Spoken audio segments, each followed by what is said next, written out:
اٹک سے ہمارے نمائندے فیصل منیر کی رپورٹ کے مطابق ہومیوپیتھک ڈاکٹر میاں راشد مشتاق نے کہا ہے کہ قومی کونسل برائے ہومیوپیتھی کے انضمام کے متعلق حکومتی فیصلہ اس شعبے کی خواہی نہیں ہوگا، بلکہ اس سے ملک بھر میں لاکھوں ہومیوپیتھک معالجین کو نمائندگی جیسے بنیادی حق سے محروم کرنے کے مترادف ہوگا۔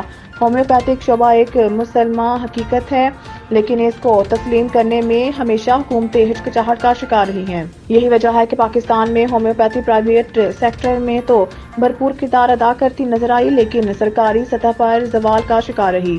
سرکاری اسپتالوں میں صرف ایک سیٹ ہومیوپیتھک ڈاکٹر کے لیے مختص تھی، اس پہ بھی گزشتہ 10 سالوں سے بھرتی نہیں کی گئی اور اب تو باقاعدہ پابندی لگا کر اس حق سے بھی محروم کر دیا گیا ہے۔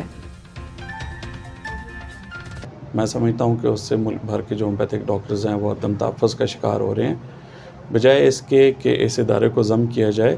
اس ادارے کی بہتری کے لیے، شعبے کی بہتری کے لیے اقدامات کی اشد ضرورت ہے۔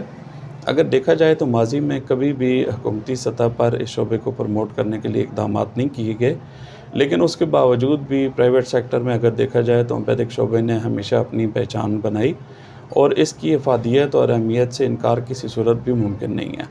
اس شعبے کی بہتری کے لیے عملی اقدامات کی طرف جائیں۔ دیکھا جائے تو اس وقت ملک بھر میں کوئی ایک بھی گورنمنٹ ہومیوپیتھک میڈیکل کالج نہیں ہے، اور جو ہومیوپیتھک ڈاکٹرز کے لیے گورنمنٹ ہاسپٹلز میں سیٹ مختص تھی تقریباً وہ بھی ختم ہو چکی ہے۔